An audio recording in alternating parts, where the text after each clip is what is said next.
না তো গলায় দড়ি দিতে বলো, আর না হলে বিষ আনতে বলো। বিষ তো ফ্রি পয়সায় পাওয়া যাচ্ছে। রেখা তো ও গরু লাগাচ্ছে, কোন আক্কেলে ও খাওয়া দিতে পারবে? এককাল গোবর ফেলতে পারবে? আমার 5 লাখ টাকা লোন নেওয়া, সব মহিলারা এসছে আমার বাড়িতে, এসে বলছে লোন শোধ করো। আমি কি করে করব? চলো আমার বাড়িতে কি অবস্থা।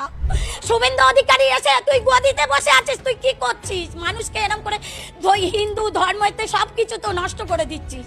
আমাদের ঈদটা করতে দিক, আমরা গরুগুলো বিক্রি করি, কিছুটা দিলে অন্তত মুক্ত হই। তোমাদের মাকে আমরা আর কিনবো না। তোমাদের মাকে তোমরা খুদ আমাদের পাশে আসবে মাকে বিক্রি করার জন্য। জানো, আমরা খাসি দিয়ে কাজ চালিয়ে নেবো, মুরগি মাংস দিয়ে কাজ চালিয়ে নেবো, মাছ দিয়ে কাজ চালিয়ে নেবো, কিন্তু তোমার মাকে আর আমি খাবো না। কেন? আমরা অনেক খেয়েছি, দেখো অনেক তোমার মাকে খেয়েছি, খেয়ে খেয়ে পেট ভর্তি হয়ে গেছে, আর দরকার নেই। এবারে আমরা চাইবো না তোমরা নিজে তোমার মাকে বিক্রি করতে আমাদের কাছে আসবে। তখন আমরা যেটা কিনতাম 400 টাকা কিলো, তখন 400 টাকা না, তখন 50 টাকা কিলো বলবো তোমাদেরকে।